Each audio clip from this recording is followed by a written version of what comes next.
Once upon a time, in the village of Aneké, there lived a foreigner named Lyra. This small, peaceful village lived to the simple rhythm of its inhabitants, where everyone knew each other. Life was calm and unsurprising until Lyra arrived. Lyra was unlike anyone the villagers had ever known. She had long, silky hair, a radiant complexion, and an elegant bearing. She carried herself with a natural confidence that immediately set her apart. She always wore the most beautiful dresses made of delicate fabrics that shimmered in the sun, accompanied by jewelry that sparkled like stars. She had arrived in Aneké a few months earlier without warning. The young women watched her from afar, fascinated, whispering to each other to guess her secret. How could she afford such luxury? What kind of cream made her skin glow like that? Many tried to imitate her, hoping to capture at least a part of her beauty, but none could. The men, for their part, were completely obsessed with her. He watched her from afar, mesmerized by her beauty and the aura of mystery that surrounded her. Some offered her gifts, others sent her flowers. Everyone was drawn to her, but no one really knew who she was or where she came from. As soon as she settled in Aneké, she became the village's concubine. She bought a small cottage on the edge of the hamlet, but gave no information about her past. She kept a low profile, never taking part in gossip or village festivals. Rumors spread. Some said she was a noblewoman on the run. Others thought she was the widow of a wealthy merchant living off her inheritance. But no one knew the truth. The young girls in the village admired her, some envied her. All, however, dreamed of being like her. One afternoon, a group of young girls went to her house, determined to unravel her mystery. They approached her with enthusiastic smiles, their eyes shining with admiration. "Lyra, you are always so beautiful. We would love to be like you. Tell us your secret. What cream do you use? How do you manage to live such a luxurious life?" Lyra smiled, her eyes shining with a mysterious sparkle. She lowered her voice as if she were about to reveal something sacred. "I don't use cream," she replied. "There is a miraculous water that my mother passed on to me. I drink it every day to maintain my beauty, and it also attracts success into my life." Quote, the girls let out increasingly enthusiastic exclamations. "I've had enough," she continued in a soft, reassuring voice. "I can give you some if you wish." Their faces lit up. "Yes, we want this miraculous water. We want to be like you." Quote, Lyra turned around, went inside, and then returned with a small bottle containing a clear liquid. She held it out to them with a gracious smile. "Drink, my dear friends, may beauty and success find you." Without hesitation, the Berlot girls thanked her enthusiastically before leaving, their hearts lightened. Very quickly, the news spread throughout the village. Other young women eager to shine like Lyra crowded before her door. One by one, she handed them the precious bottle. Soon, even the young men came to her, hoping to become more handsome and richer. Lyra greeted them all with the same calm smile, handed them the little bottles, and watched them eagerly drink. Every time a villager drank from this water, Lyra's smile grew wider. But behind that perfect smile, there was something else, something darker. "Good," Lyra muttered to herself. "My mission was gradually accomplished." Days passed, but those who had drunk the water offered by Lyra saw no change. Their skin did not glow like hers, their beauty remained the same, and no wealth fell upon them. Instead, something far more disturbing began to occur. Every night, as soon as he closed his eyes, he found himself transported to a strange place, a dark coven. The air there was thick, saturated with smoke and the acrid smell of burnt grass, and he was not alone. All those who had drunk Lyra's water were there, dressed in long black robes. In the center of the circle, on a throne of black stone, sat a frightening witch. Her wrinkled skin fell to shreds, her yellow eyes gleamed in the darkness, and a dark crown sat upon her head. She smiled malevolently, revealing sharp, broken teeth beneath her cracked lips. Quote, "Welcome, my children," she declared in a deep, resonant voice, freezing everyone in place. "You have finally joined me." Panic gripped the group. "Where are we? "Who are you?" Quote, one of the men shouted, overcome with fear. The old witch burst into a laugh. "Poor fools, snicker.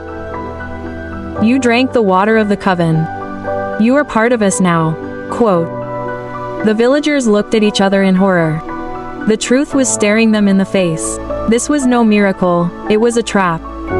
Leora had lied. She had lured them one by one, made them drink the cursed liquid. And now they were prisoners of this place, summoned each night against their will. Some tried to flee, but the air grew thicker, their bodies frozen in place. An invisible force held them motionless, their limbs refusing to move. "There is no escape," the witch hissed. "You belong to me now, and soon you will serve me forever." The villagers wanted to scream, but no sound came from their mouths. Their bodies seemed to sink into darkness itself. Meanwhile, in her beautiful home, Leora gazed at her reflection in the mirror. A cruel smile played on her lips. "The coven grows stronger. Soon, I will take control of this village." But a girl named Amaya was beginning to distrust Leora. She was watching. She had noticed that those who drank the famous water did not become more beautiful or wealthy. On the contrary, their gaze betrayed a strange, almost empty fatigue. Something was wrong. Amaya was convinced of it. Determined to discover the truth, she made a decision. To confront Leora directly. One morning, her heart pounding, she went to her home.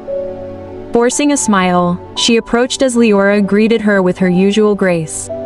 "Hello, Leora," she said in a soft tone. "I came to get my miraculous water.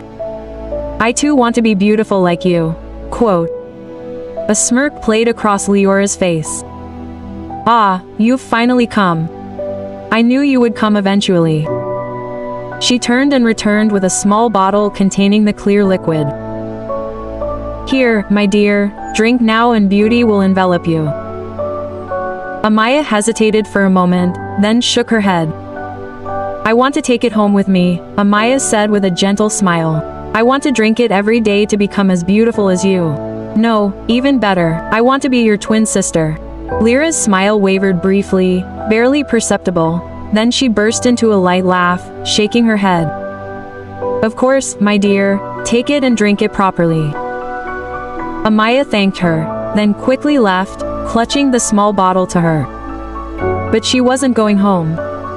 She had another destination in mind. She went straight to the village prophetess, a powerful woman known for her divine visions and prayers feared by dark forces. She was feared by evil and respected by all. When Amaya arrived, she recounted everything: the sudden arrival of Leora, the story of the miraculous water and how almost the entire village had tasted it. The prophetess listened, her face darkening as the words left the young girl's mouth. Then she took the bottle and brought it close to her face. She murmured a prayer. Suddenly, the liquid turned black as ink and a nauseating smell of sulfur filled the room. Amaya stepped back in shock. What was it that the prophetess' eyes shone with holy anger? "This is not miraculous water, my child, it is a potion of enslavement. Leora is deceiving the village. She is bound to darkness." Amaya's blood ran cold. "What must we do?" She breathed. The prophetess stood up straight, grasping her staff. "We must expose him. But first, I must pray. The force behind this curse is powerful." She raised her hands to the sky and began a prayer. Her voice echoed through the small house, filling the air with vibrant energy. The ground trembled slightly beneath their feet. Far away, in the shadows of her home, Leora's eyes snapped open. She felt the turmoil in the air. Her fists clenched, and a low growl escaped her lips. "Who dares to challenge me?" The battle between light and darkness had begun. "Leora is not who the village believes she is," the prophetess declared. "She is an old hag in another body. Lead me to her. She must confess with her own mouth." Amaya and the prophetess set off towards Laura's house. Along the way, curious villagers saw them passing by and followed them, trying to understand what was happening. When they arrived, they saw Leora sitting in front of her house. Surprised to see a crowd approaching, she slowly stood up. The prophetess stepped forward. "Who are you and what is your mission in this village? Speak now before the fire of the Holy Spirit consumes you." Leora, usually so poised and elegant, hesitated for a second. Then she flashed a charming smile, her voice soft as silk. "Prophetess, I do not understand your question. I am simply a woman who lives peacefully in this village." The prophetess struck the ground with her staff. "Don't lie to me, Leora. Who are you? And what do you really want here?" Lyra's eyes darkened for a brief moment, but she quickly regained her composure. "I have no mission, prophetess," Yora replied. "I simply help people with my miraculous water." "You liar," the prophetess thundered. "This water is a curse. It chains the souls of these people to the realm of darkness. You are not who you claim to be." The villagers let out a cry of shock. "A curse? What is she talking about?" One of them whispered. Amaya stepped forward, her voice trembling but firm. She spoke the truth. "I brought the miraculous water to the prophetess, and when she prayed over it, it turned black and smelled rotten. This is not a blessing, this is pure evil." All eyes turned to Leora. An expression of horror spread across their faces. The prophetess raised her staff high. "By the power of the Almighty, I command you, Leora, to reveal your true form before all." Leora stepped back and suddenly, before their eyes, the beautiful stranger vanished. In her place stood a hunched old hag with empty eyes and large, misshapen teeth. The villagers screamed, some fleeing, others falling to their knees in dismay. The prophetess pointed her staff at the hag. "You have deceived this village for far too long. Confess your crimes, Leora." The old hag raised her head. Her voice was hoarse. "My name is not Leora. My real name is Mara. I was once a part of this village, but many years ago, I was banished for practicing dark magic." Cries of surprise erupted from the crowd.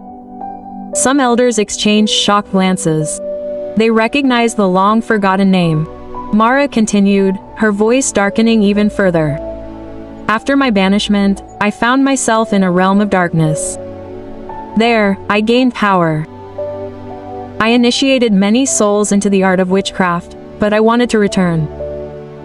I wanted my revenge." She burst into a dry, rasping laugh. "So, I changed. I took on a new body, beautiful, rich, seductive. I knew that if I returned as Mara, no one would accept me. But as Leora, the most beautiful and elegant woman the village had ever seen, oh, how easy it was to make them desire what I had." The villagers shuddered. Some covered their mouths in horror. "I knew the girls would admire me," Mara continued. "That they would want to be like me. And the men, oh, they were the easiest to manipulate. I used their desire to my advantage." She bared her teeth in a cruel smile. "I gave them my miraculous water. An initiation potion. With each sip, they sold their souls to my kingdom without even realizing it." Her broken teeth gleamed in the light. "Now, every person who drank from it was part of my world. Sorcerer, witch, whether they knew it or not. At night, their spirits left their bodies and joined me in the coven. I was going to turn this village into a kingdom of darkness," Mara declared with an icy smile. "I was going to rule it." A wind of terror blew through the villagers. Some fell to their knees in despair. Others stared at their loved ones in horror, realizing they had been unknowingly transformed into something unclean. "Monster!" a woman screamed, clutching her daughter to her. "You have deceived us, Mara." Sneered, mocking, foolish. "You all wanted beauty, you wanted wealth. I have given you only what you desired." The prophetess raised her staff, her voice ringing with authority. "Your time of deceit is over, Mara. The power of God is greater than your darkness." Mara burst into a wild laugh. "You think you can erase what I have done?" The villagers belong to me now. Even if you kill me, they will remain sorcerers forever. The prophetess raised her staff even higher. Not while I am standing. She turned to the crowd. All those who drank the water came forward. The villagers obeyed slowly, their eyes full of fear. If you wish to be free, fall to your knees and renounce all alliance with the kingdom of darkness. One by one, they fell to the ground in tears. I renounce this alliance. I belong only to God. The earth shook. Mara brought a hand to her chest, her power crumbling. No, no, she screamed, her voice distorted with rage. This cannot be. The prophetess raised her staff one last time. Fire of the Holy Spirit, consume all works of darkness. A brilliant light descended from the sky, surrounding Mara. She let out a cry of agony as her body burst into flames, burning to a pile of ash. The sky cleared, the wind calmed. A great peace descended upon the village. The villagers, finally free, burst into tears of relief.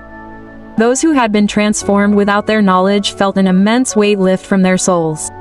Amaya turned to the prophetess, tears in her eyes. It is over. The prophetess gently bowed her head. Yes, my child, the darkness is gone. The village is free. And from that day on, the people of Aneké never forgot the lesson learned.